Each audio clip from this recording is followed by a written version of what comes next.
Hey guys, Jared Weggeland here from Focus Group Florida, Keller Williams Realty. This is video 8 of 8 of our buyer virtual consultation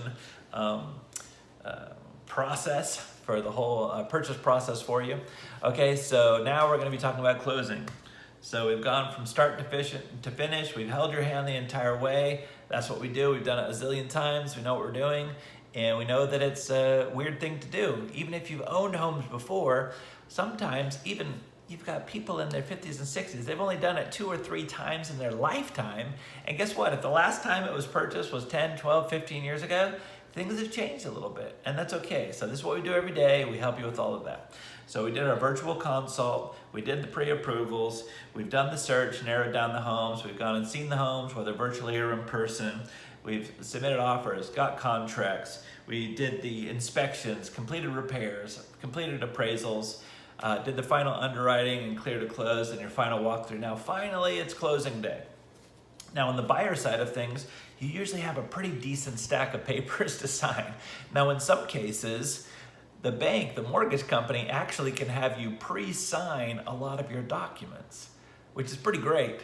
Because we used to literally sit there for quite a long time and sign quite a few things at that table when we're closing and signing on the mortgage documents. But a lot of the documents now can be signed electronically. And so when you show it to closing, sometimes you just have a handful that have to be called wet signature, live, that get notarized. There's just a few, and it's just not that long of a process, which is great. It doesn't always happen. It's not 100% of the time, but often that can be the case. So definitely when you talk to the lender about it, in your case, see, is there any way we can do as much as possible electronically beforehand, and they'll do everything they can to make sure they can do that for you. Okay, so we show up at the title company. Usually, at this time, you've already called your utilities, everybody's planning to switch things over, you've already gone to the bank and wired the money. I haven't seen any title companies take cashier's checks for a really long time, so you wire the money from your account. Now, one little side note about wiring. So as part of our process, we have something called the phishing scam addendum or something like that. And basically, there's a lot of criminals out there. And however they do it, they work out that things are happening, and you will sometimes, as a buyer, get emails that look very legitimate. They look like they're from the bank, they look like they're from me, the realtor, they look like they're from the title company, and say, congratulations, here's where you wire your money. Be very careful. If you get anything from anyone, no matter how legitimate it looks, please pick up your telephone, directly call the title company and ask them, hello, I just received notification, is this from you? They will know with 100% certainty if they've sent you their wiring instructions. They usually over-communicate that to you. So if you get something out of the blue, please do not assume that it's legitimate. Call the title company.